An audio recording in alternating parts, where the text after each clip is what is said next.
శ్రీ గురుభ్యో నమః శ్రీ మహాగణపతే నమః. సింహరాశి వారికి రాబోతున్నటువంటి 2 సంవత్సరాల 6 నెలలు శని సంచారం అనేది ఎటువంటి ఫలితాలు ఇవ్వబోతుందని చూద్దాం. సింహరాశి వారికి రాబోతున్నటువంటి మార్చి 29వ తారీఖున రాత్రి 11 గంటల 15 నిమిషాలకి శని యొక్క మార్పు అనేది జరుగుతున్నది. శని ప్రజెంట్ ఉన్నటువంటి గ్రహస్థితి రీత్యా సప్తమంలో తన యొక్క సంచారం అంటే కుంభంలో జరుగుతున్నది.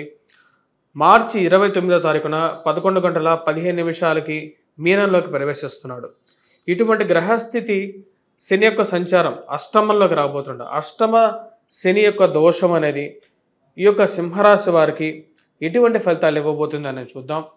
వృత్తిపరంగా వ్యాపారపరంగా ఈ రాశి వారికి కొన్ని జాగ్రత్తలు అనేవి తీసుకోవాల్సినటువంటి పరిస్థితి అనేది ఏర్పడే విధంగా గోచరిస్తూ ఉన్నది. కానీ ఆ యొక్క పరిస్థితి ఈ రాశి వారికి కొన్ని విషయాల్లో మిశ్రమంగా ఉండే విధంగా ఉంటుంది. మరీ అంత కష్టసాధ్యంగా ఉండే విధంగా ఉండదు. ఎందుకని ఉండదు అంటే ఈ రాశి వారికి వచ్చేటప్పటికి మొదటి ఏదైతే అంటే మార్చి 29 నుండి మే 14వ తారీఖు వరకు కొంచెం కష్టసాధ్యంగా ఉండే విధంగా ఉంటుంది. ఎందుకంటే అష్టమంలోనే రాహువు శని యొక్క కలయిక అనేది ఉంటుంది. తద్వారా వచ్చేటప్పటికి వైవాహిక జీవితంలో ఇప్పుడైతే నడుస్తున్నటువంటి పరిస్థితి ఏదైతే ఉందో వైవాహిక జీవితంలో ఆ యొక్క పరిస్థితి విషయంలో కొన్ని జాగ్రత్తలు అనేవి తీసుకోవాలి. భార్యాభర్తల మధ్య సయోధ్య మరియు అనేది చాలా ముఖ్యం. ఆ యొక్క విషయంలో చాలా జాగ్రత్తలు అనేది అవసరం. కోర్టు వ్యవహార సంబంధితమైన విషయాల్లో కానీ మరియు అదేవిధంగా ఫైనాన్షియల్ పరంగాను డబ్బు అధికంగా ఖర్చు అవడానికి కారకంగా ఉంటుంది. ఆరోగ్య సంబంధితమైన విషయాల్లో తగు జాగ్రత్తలు అనేవి తీసుకోవాలి. అష్టమంలోకి శని సంచారం జరుగుతున్నప్పుడు ఆరోగ్య సంబంధితమైన విషయాల్లో మరియు అదేవిధంగా మానసిక చింతకు కారకంగా ఉంటుంది.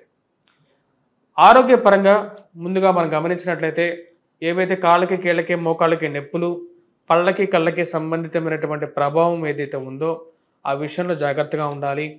ఎవరైతే 35-40 ఏళ్ల వయసులో ఉంటారో వారికి కొంచెం హెల్త్ పరంగా అండ్ వెల్త్ పరంగా కూడా కొంచెం ఎఫెక్ట్ అనేది చూపించే విధంగా ఉంటుంది. ఎందుకంటే శని అష్టమంలోకి రావటం కానీ అర్ధాష్టమంలోకి రావటం కానీ ఏలినాటి శని ప్రభావం కానీ ఇది జీవితంలో 2 పర్యాయాలు జరుగుతూ ఉంటాయి. ఎందుకంటే ఒక శని సంచారం జరగడానికి ఒక రొటేషన్ జరగడానికి మొత్తం 30 సంవత్సరాలు పడుతుంది.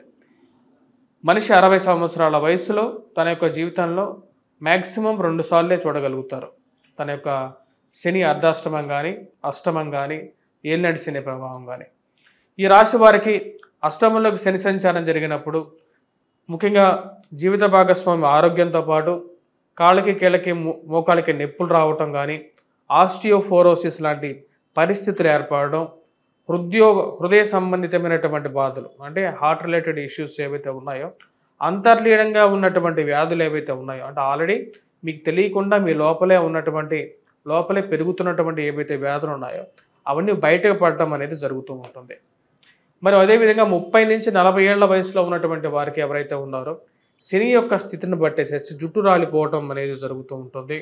కళ్ళకి స్పెట్స్ రావటం అనేది జరగటం, ప్రయాణ సంబంధితమైన విషయాల్లో సెల్ఫ్ డ్రైవింగ్ విషయాల్లో కొన్ని జాగ్రత్తలు అనేది అవసరం. యాక్సిడెంట్స్ కానీ లేకపోతే మేజర్ సర్జరీస్ జరగటానికి కానీ అన్నిటికీ మూలకంగా వచ్చినప్పటికీ అష్టమంలో శని సంచారం అనేది ఉంటుంది. సో ఇక కర్కాటక రాశి వారికి కొంచెం బెటర్ అడ్వాంటేజ్ కూడా ఉందన్నమాట. అష్టమంలోకి శని ప్రభావం ఉన్నప్పటికీ గురువు మంచి స్థానాల్లోకి వస్తున్నాడు అన్నమాట. సైమల్టేనియస్గా గురువు మంచి స్థానంలోకి వచ్చినప్పుడు కొంచెం బ్యాలెన్సింగ్గా పోవడానికి మొదటి 1 ఇయర్ ఏదైతే ఉందో మే 14వ తారీఖు నుంచి గురువు లాభస్థానాల్లోకి వస్తున్నాడు కాబట్టి అక్కడి నుంచి 1 ఇయర్ పాటు అంటే 2026 మే 14వ తారీఖు వరకు గురువు అక్కడే ఉంటాడన్నమాట. కాబట్టి ఆ సమయంలో కొంచెం రికవరీ మోడ్ అంటే ఫైనాన్షియల్గా కొంచెం ప్రభావం ఉన్నప్పటికీ ఆ ప్రభావం నుంచి బయటకు రాగలిగినటువంటి శక్తిని కూడా మధ్యలో ఇస్తూ ఉంటాడు. కానీ మానసికమైనటువంటి బాధ అనేది కొంచెం వ్యాపించడానికి ఎక్కువ కారకంగా ఉంటుంది. అది ఇరుగు పొరుగు సఖ్యత విషయంలో ఎవరిని నమ్మాలి ఎవరిని నమ్మకూడదు అనేటువంటి పరిస్థితిని క్రియేట్ చేస్తాడు. వైవాహిక జీవితంలో ఎక్కువగా జాగ్రత్తలు అనేవి తీసుకోవాల్సినటువంటి పరిస్థితి. ఎందుకంటే ఈ రాశి వారికి మే 14వ తారీఖున రాహువు సప్తమంలోకి వస్తున్నాడు అన్నమాట. అది వైవాహిక జీవితంలోనూ మరియు అదేవిధంగా స్త్రీలకు ముఖ్యంగా మామలతోనూ లేకపోతే బంధువర్గంతోనూ ప్రభావాన్ని చూపించే విధంగా వివాహ విషయంలో కొన్ని చిన్న కలతలు క్రియేట్ చేసే విధంగా కూడా ఉంటాడు కాబట్టి ఆ విషయాన్ని గమనించాల్సినటువంటి ముఖ్యమైనటువంటి సూచన. ఈ రాశి వారికి ముఖ్యంగా ప్రొఫెషన్స్ పరంగా ఎవరి మీద ఎక్కువగా ఎఫెక్ట్ చేస్తాడు అనేది మనం చూద్దాం. టీచింగ్ ప్రొఫెషన్లో ఉండేటువంటి వారి మీద కొంచెం తక్కువ ఎఫెక్ట్ అనేది ఉంటుంది. విద్యార్థుల మీద కూడా కొంచెం ప్రభావం అనేది తక్కువగా ఉంటుంది. కానీ బుద్ధి భ్రమణ అనేది ఉంటుందన్నమాట. బుద్ధి భ్రమణ అంటే ఏంటంటే మానసికంగా మనం ఉండేటువంటి స్థితిని మమ్మల్ని రాంగ్ డైరెక్షన్లోకి తీసుకెళ్ళటం, దుష్ట స్నేహితులు, దుష్ట మనస్తత్వం కలిగినటువంటి వారిని పరిచయం చేస్తాడు తీసుకెళ్ళి.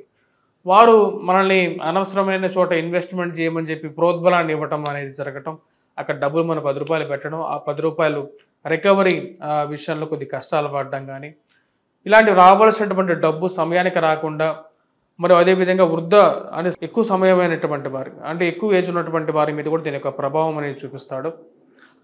హెల్త్ మీద కూడా కొన్ని ఎక్కువగా చూపించే విధంగా ఉంటుంది.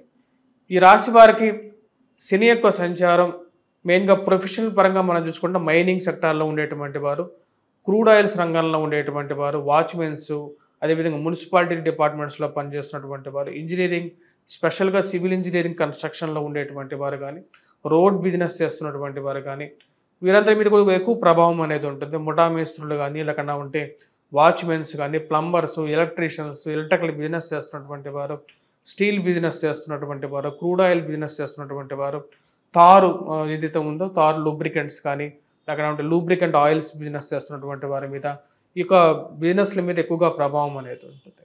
ఈ బిజినెస్ చేస్తున్నటువంటి వారితో పాటు గనులు, మైనింగ్ డిపార్ట్మెంట్లో పనిచేస్తున్నటువంటి వారు, గనుల్లోకి వెళ్ళి పనిచేసేటువంటి వారి మీద కూడా కోల్ మైన్ పనిచేస్తున్నటువంటి వారి మీద కూడా దీని యొక్క ప్రభావం అనేది కొంచెం ఎక్కువగా ఉండే విధంగా ఉంటుంది. ఇక బిజినెస్లో చేస్తున్నటువంటి వారు కొన్ని జాగ్రత్త తీసుకోవాలి. మీరు ఎప్పుడు మీ యొక్క ఛాన్స్ని వేరే వాళ్ళకి ఇవ్వద్దు. అదేవిధంగా మీ కుటుంబ సంబంధ బాంధవ్యాలను మెరుగుపరుచుకోవడానికి ఎక్కువగా ప్రయత్నం చేయాల్సినటువంటి ముఖ్యమైనటువంటి సూచనగా చెప్పడం జరుగుతుంది. మరి ఈ రాశిలో ఉన్నటువంటి వారు ఎటువంటి పరిహారాలు చేసుకోవాలి అనేది కూడా మనం ఫైనల్గా చూద్దాం. ముఖ్యంగా హెల్త్ పరంగా కూడా ఎటువంటి పరిహారాలు చేసుకోవాలి అనేది చూసినప్పుడు వెంకటేశ్వర స్వామి దేవాలయ దర్శనం, శనివారం నాన్ వెజ్ డ్రింక్స్కి దూరంగా ఉండాలి. ఆ యొక్క విషయాన్ని గుర్తుపెట్టుకోండి. మరియు అదేవిధంగా ఏదైనా సరే ఆశించి భంగపడటానికి దూరంగా ఉండడానికి ఎక్కువగా ప్రయత్నం చేయండి. ఎక్కువగా ఆశ పెట్టుకున్నప్పుడే ఆశ మనకి దక్కనప్పుడే మీకు మానసికంగా బాధించే విధంగా ఉంటుంది. శని ఎప్పుడైతే మీ యొక్క జన్మరాశిలోకి సంచారం చేస్తాడో నైట్ టైం జనరల్గా వచ్చినప్పటికీ అంత సానుకూలమైనటువంటి కళలు ఇవ్వడు, మరియు మానసికంగా కూడా ఏదో దుఃఖాన్ని కలిగిస్తూ ఉంటాడు అన్నమాట.